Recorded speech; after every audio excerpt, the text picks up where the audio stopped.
Hello বন্ধুরা, আসসালামু আলাইকুম। আপনারা যে যেখান থেকে আমার এই ভিডিওটা দেখতেছেন অবশ্যই ভিডিওর শুরু থেকে শেষ পর্যন্ত দেখবেন, তাহলে বুঝতে পারবেন আমাদের শিপ থেকে যে আমরা সাগরের মাধ্যমে মাছগুলো ধরে থাকি সেটা হচ্ছে এই জালের মাধ্যমে।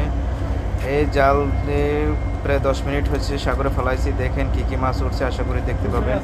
শুরু থেকে শেষ পর্যন্ত আপনারা দেখেন। আর আপনারা যে যেখান থেকে আমার ভিডিওটা দেখেন অবশ্যই সাবস্ক্রাইব করে দিয়ে সাথেই থাকুন, কেননা আপনারা একটা সাবস্ক্রাইব করে দিলে আমাদের নতুন করে ভিডিও বানাতে ভালো লাগে।